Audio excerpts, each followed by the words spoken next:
Picture this.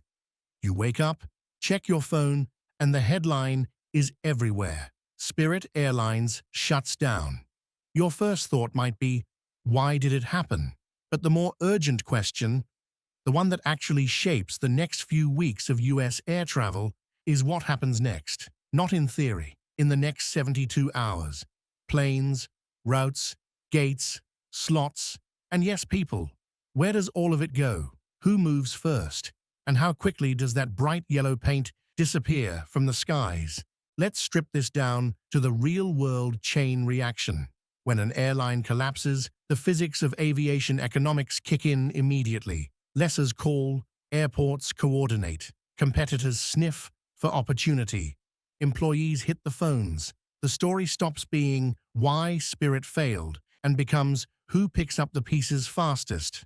If you love aviation, or you've ever flown out of Fort Lauderdale, LaGuardia, Vegas, or Dallas, you're about to recognize how tightly everything fits together. Start with the most visible assets, the airplanes. Spirit runs roughly 195 Airbus A320 family jets. Here's the twist that decides everything. Spirit doesn't actually own most of them. Only about 77 are owned outright. Around 121 are leased. That's totally normal for an ultra-low-cost carrier. Leases let you grow fast without dragging a mountain of debt everywhere you go. But in a shutdown, the logic flips on its head. Lessors move first. They repossess quickly, position the planes for new operators, and get those airframes earning again. What about the shiny stuff? The A320neo and A321neo.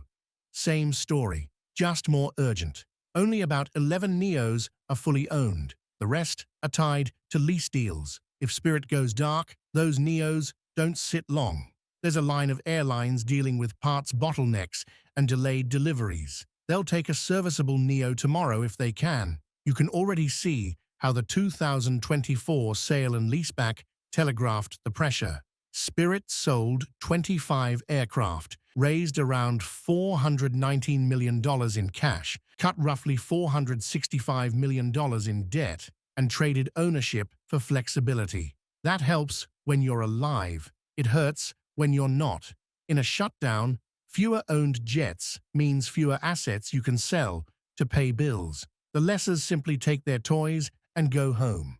So who actually gets the airplanes? Look for fleet commonality and business model alignment. Frontier is the no-brainer. All Airbus narrow bodies, similar cabins, similar ULCC playbook. They can paint, reprogram, and slot the airplanes into their schedule fast. Allegiant is in the mix too. They've been pivoting away from older second-hand models toward newer Airbus metal. And don't sleep on regional ULCCs in Mexico and Central America. Think Viva Aerobus-style operators who would happily scoop up young A320 family frames to expand. The owned jets, auction time, highest bidder wins. Some will fly again in new colors. A few might get parted out if their engines and avionics fetch more than the airplane as a whole. Either way, the metal lives on. That's the unsentimental truth of this business. Airframes survive brands. Now the less visible, but often more valuable assets, slots and gates. Slots are the golden tickets at slot-controlled airports. Your permission to take off and land at specific times at places like LaGuardia, JFK, and DCA. Spirit holds real value here. Think LaGuardia, where they control about 22 daily slot pairs and 6 gates at the Marine Air Terminal. Slots don't just evaporate in a shutdown, they're reallocated. In practice, that means the coordinator will move to keep the schedule stable and the airport full. Competitors with aircraft ready to plug in get first-mover advantage. But slot control is only half the puzzle.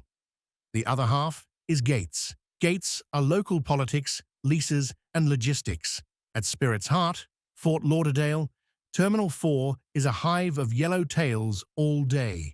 If Spirit disappears, airports won't let those gates sit cold. JetBlue, already active there, could step in. In Las Vegas, Spirit runs from Terminal 1. Allegiant knows that ground well and could scale. Dallas-Fort Worth, Spirit uses Terminal E. a terminal built for flexibility. Gates get reassigned. Schedules flexible. Airports keep the lights on. Now routes, the map you recognize. Spirit touches around 88 destinations across the US, Caribbean, Mexico, and Central America. This is where you see the industry's reflexes. Ultra-low-cost routes don't vanish, they migrate. Frontier can snap up Florida Northeast leisure corridors and mid-con domestic pairs. Allegiant can pump more Vegas. JetBlue would likely pounce on Caribbean, Florida, and some transcon leisure that slots neatly into their play. Even if the operator logos change, the demand doesn't, and ULCCs tend to match each other's pricing. Your $39 teaser fare, it's a marketing lever, not a museum piece. Will fares spike without Spirit? On a few city pairs for a short window, yes, if there's a gap before replacements spool up. But ULCC competition is a spring. Push it down, and it rebounds. Frontier doesn't leave Florida to New York sitting empty. Allegiant doesn't ignore Vegas if gates are available. And airports aggressively court replacement capacity. They want traffic, passenger spend, and jobs. Let's zoom in on the messy middle. How this actually plays out in time. Week 1 is pure triage. Lessors secure aircraft. Airports publish interim gate plans. Competitors announce extra sections and temporary ads on obvious routes. Fort Lauderdale to New York. Vegas to SoCal. Florida to the Caribbean. Week 2 through 6, you see formal schedule loads, more repaint lines booked, interior refresh kits ordered, and crews repositioned.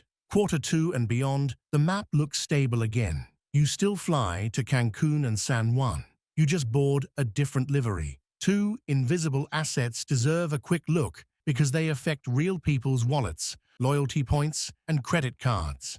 Free Spirit miles and co-brand card portfolios are assets, and in many collapses, a bank or competitor buys that book. Will your points be worth the same tomorrow? Probably not, but often they're converted, honored in part, or rolled into a new program. It's messy, but not always a total loss. Keep an eye on any buyer announcement before you nuke your balance. Okay, let's talk about the part of this story that actually hurts. Employees. If you've flown Spirit, you know they work. Cabin crews who can de-stress a packed boarding at 6 a.m., ramp teams that turn an A320 faster than seems possible, dispatchers who thread bad weather with a pencil and a prayer. If an airline folds overnight, people feel it first. We've seen versions of that movie before. Abrupt closures where final paychecks lag, benefits freeze, and teams scramble.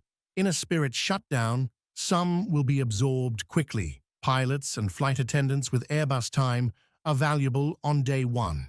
Mechanics with A320 experience, they'll get calls before the press conference ends. But absorption isn't instant, and some roles won't map one-to-one. That limbo, that's the human cost we can't ignore. Could this all be prevented? Maybe with earlier refinancing, a friendlier merger ruling, or a deeper war chest before the industry's post-pandemic turbulence. But today isn't about should-haves. It's about what happens to the pieces in motion if the lights go off. And the answer, honestly, is that aviation abhors a vacuum. Airplanes get rehomed, slots get reassigned, gates find new tenants, routes get reflown. The map rebalances because demand hasn't gone anywhere. Let me ground this in a few concrete who benefits scenarios, because that's what you'll actually see in the news ticker. Frontier gains aircraft fast and scales Florida, Texas, and Midwest leisure. Their crews and systems already speak Airbus, so the transition is checklists and decals. Allegiant thickens Vegas and Florida spokes, leans into their network of smaller city origins, and leverages opportunistic gate wins. JetBlue reinforces Florida Northeast, adds Caribbean, and cherry-picks high-value leisure that overlaps with existing crews and maintenance. International ULCCs step into Cancun, San Salvador, San Jose, and Caribbean flows, where extra seats print money in peak season. What about the optics at LaGuardia? Those 22 slot pairs are like beach property. Expect multiple suitors. If there's any regulatory process attached to reallocation, it usually favors maintaining competition. So don't be surprised if more than one airline walks away with pieces, not just one big winner. Gates at the Marine Air Terminal, those see fresh logos quickly. New York doesn't leave gates idle. Here's a subtle but important knock-on effect: maintenance and parts.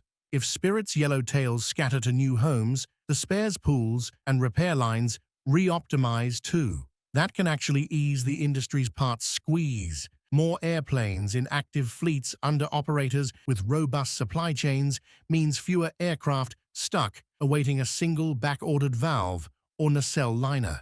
Weirdly, a shutdown can speed up someone else's on-time performance. There's one more layer: community impact. Fort Lauderdale, in particular, has been synonymous with Spirit's growth. If those departures shift to other carriers, the airport still hums, but employees, vendors, and small businesses tied specifically to Spirit feel the shock. Airports will push hard for a no-net loss of service. City and county officials will want a fast, visible replacement. Expect press events the minute a carrier commits to take over a chunk of gates. Let me answer the question you're probably thinking. Will low fares survive? On the whole, yes. This isn't the 1990s. The ULCC model is embedded now. If a $39 fare disappears in week 1, a $49 one pops up in week 4. Frontier and Allegiant aren't shy about price signaling. And if JetBlue grabs a Caribbean leisure lane, they're not pricing it like a boutique transcon.